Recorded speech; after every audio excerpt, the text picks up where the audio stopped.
There are jobs. And then there are runway-level jobs. Where coffee is not just coffee. Emails are not just emails. And one wrong move feels like the end of your career. Welcome back to the world of fashion, pressure, and perfection. Because in The Devil Wears Prada 2, the game hasn't changed. It's just faster, sharper, and way less forgiving. Miranda Priestley doesn't scream. She doesn't panic. She doesn't even repeat herself. And that's what makes her dangerous. Because real pressure doesn't always come loud. Sometimes, it comes in silence. And expectation. High expectation. The kind that doesn't ask if you're ready. It assumes you should be. Now here's where most people get it wrong. They think this world is toxic. Too demanding. Too intense. Too unrealistic. But what if it's not? What if it's just honest? Because high-level environments don't lower standards. They reveal yours. They show you how you react under pressure. Do you freeze? Do you complain? Or do you adapt? That's the real test. In this world, nobody has time to motivate you. Nobody is clapping for your effort. Nobody is saying good job every 5 minutes. You either deliver, or you learn. Fast. And yeah, it's uncomfortable. But discomfort is where growth hides. Andy didn't start as confident. She didn't walk in like she owned the room. She learned. She adjusted. She improved. Step by step. Outfit by outfit. Decision by decision. And slowly, she changed. Not into someone fake, but into someone capable. That's the difference. Growth doesn't turn you into someone else. It reveals what you're capable of becoming. Now here's the fun truth. Everyone wants success. But nobody wants Miranda-level standards. Because standards require discipline. They require attention to detail. They require consistency even when you're tired. And most people don't fail because they're not talented. They fail because they're not consistent. Miranda doesn't chase people. People chase her approval.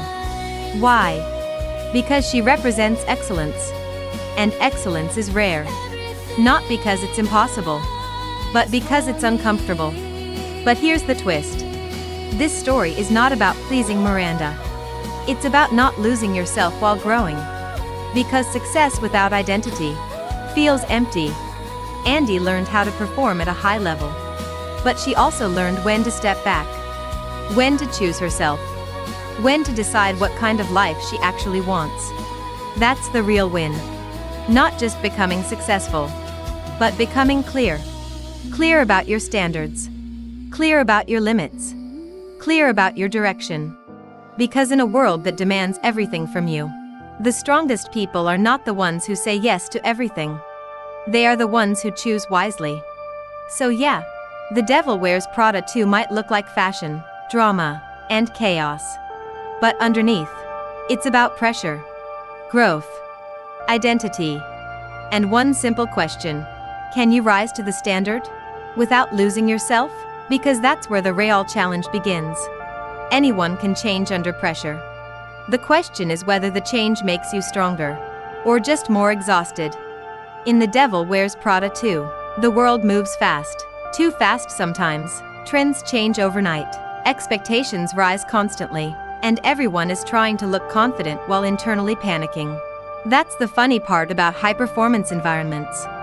Nobody fully knows what they're doing at first. Some people just panic more professionally. And honestly, that's a skill too. At first, Andy tried to survive. Then she tried to succeed. But eventually, she had to ask herself a more important question. What is all this success costing me? Because ambition is powerful. But unchecked ambition can slowly consume your peace. You start saying yes to everything. You start living for deadlines, approval, validation. And one day you wake up realizing your schedule owns you more than you own your life. That's when growth becomes dangerous. Not because success is bad, but because success without boundaries becomes identity loss. And Miranda represents that extreme perfectly. She is iconic because she is excellent. But she is also isolated. Everything is controlled. Everything is precise. Everything is efficient. But perfection has a cost. That's what makes her character so interesting. She's not evil. She's disciplined to the point where emotions became secondary. And honestly, a lot of successful people quietly become like that. Focused, efficient, respected, but disconnected. That's why Andy's journey matters. Because she learns something most people learn too late. You can become better without becoming someone you don't recognize. That line matters. Especially today. Everyone online is obsessed with hustle culture. Wake up at 5 a.m., work non-stop, optimize every second of your life like you're a robot with Wi-Fi. But real growth is not about becoming a machine. It's about becoming intentional. There's a difference. Machines produce endlessly. Intentional people choose carefully. That's maturity. Andy eventually realizes that not every opportunity deserves her energy. Not every promotion deserves her peace. Not every version of success actually fits the life she wants. And honestly, that realization is freedom. Because once you stop chasing approval, you start building alignment. Alignment feels different. You still work hard. You still improve. You still grow. But now you know why you're doing it. That changes everything. Miranda teaches excellence.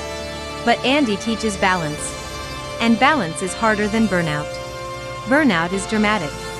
Balance is disciplined. Balance means knowing when to push and when to pause, when to adapt and when to say no, when to chase growth and when to protect your identity. That's real confidence. Not trying to impress everyone, but understanding yourself clearly enough that you no longer need to. By the end, the story becomes bigger than fashion. It becomes about self-respect. About building a career without destroying your inner life.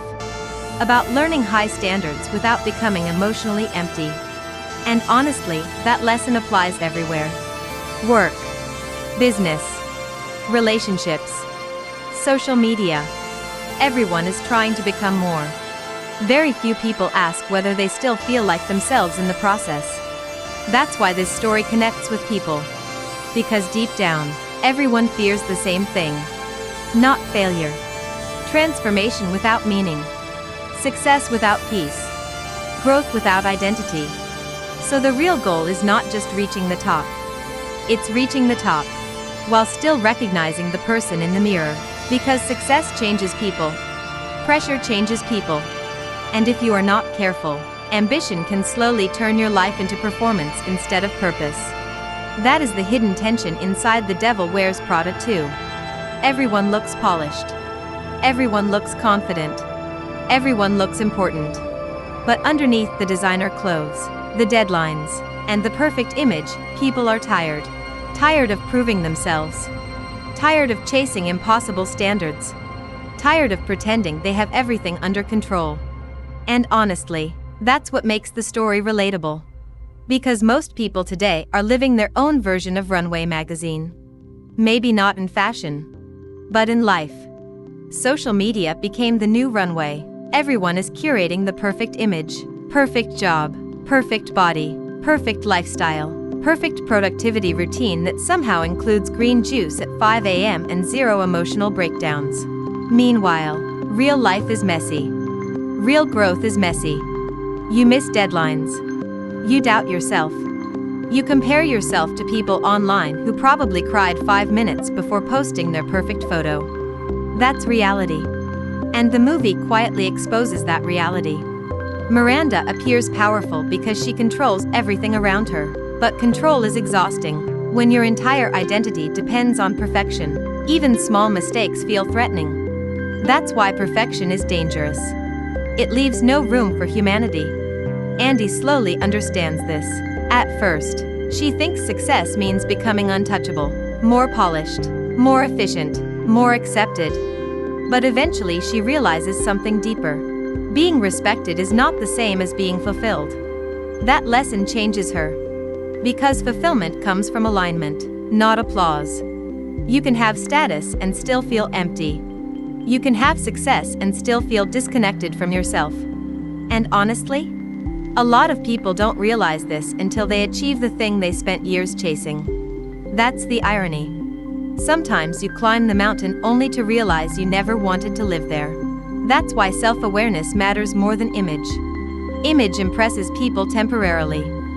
Self-awareness protects you long-term. It helps you recognize when ambition becomes unhealthy, when hustle becomes addiction, when growth becomes performance instead of purpose. And in fast-paced environments, that awareness becomes survival. Because without it, you start measuring your worth only through productivity. How much you worked, how much you achieved, how busy you looked. But your value is bigger than your output. That's something Miranda's world forgets constantly. Everything is urgent. Everything is important. Everything feels like life or death because someone wore the wrong shoes to a fashion event. And yeah, it's funny. But it's also real. People everywhere create pressure around things that don't truly define them. Titles, validation, status, approval. And slowly, they lose connection with themselves chasing things they thought would make them feel complete. That's why Andy's journey matters. She enters the world wanting opportunity. She leaves with perspective. Perspective about what matters. Perspective about what success actually costs. Perspective about the kind of life she wants to build. And honestly, perspective is underrated. Because once you gain perspective, you stop being controlled by every trend, every opinion, every expectation. You become calmer, more intentional, more grounded. You stop trying to impress everyone and start trying to respect yourself. That shift changes everything. Because confidence built on approval disappears quickly. But confidence built on self-awareness lasts. And by the end of the story, that becomes the real transformation. Not the clothes. Not the career. Not the status. The mindset. The realization that real success is not becoming perfect. It's becoming clear. Clear about your values. Clear about your limits. Clear about who you are. Even in rooms designed to make you forget. Forget your priorities. Forget your peace. Forget who you were before the pressure started shaping you. That's the danger of high-performance environments. They reward output so aggressively that people slowly begin to confuse achievement with identity. And once that happens, rest feels guilty. Slowing down feels weak. Saying no feels irresponsible. In The Devil Wears Prada 2, the fashion world moves like a machine. Fast decisions, constant expectations, endless comparison, everyone trying to stay relevant while secretly afraid of falling behind. Honestly, it's not that different from modern life. People are exhausted trying to maintain an image of success, an image of confidence, an image of having everything figured out. Meanwhile, internally, they're overwhelmed. That's why the movie works beyond fashion. Because it's really about pressure. Pressure to succeed. Pressure to evolve. Pressure to become more without ever slowing down enough to ask, more for what? That question matters. Because if your ambition has no direction, it eventually becomes exhaustion. Andy begins to realize this slowly. The more she adapts to the world around her, the more she notices how easy it is to drift away from herself. Small compromises become habits. Habits become identity. And identity, once shaped by external approval, becomes fragile. Fragile people panic when validation disappears. Grounded people remain steady even without applause. That's the difference. Miranda's world teaches performance. But life eventually teaches balance. Balance between ambition and peace. Growth and presence. Success and meaning. And honestly, balance is harder than obsession. Obsession is simple. It says, sacrifice everything. Balance is mature. It asks, what is actually worth sacrificing? That question changes people. Because once you start asking it honestly, you stop glorifying burnout. You stop chasing every opportunity blindly. You stop believing that exhaustion automatically means success. You become intentional. Intentional people move differently. They still work hard. They still aim high. But they no longer destroy themselves to prove their value. That's real power. Not working endlessly, but knowing when enough is enough.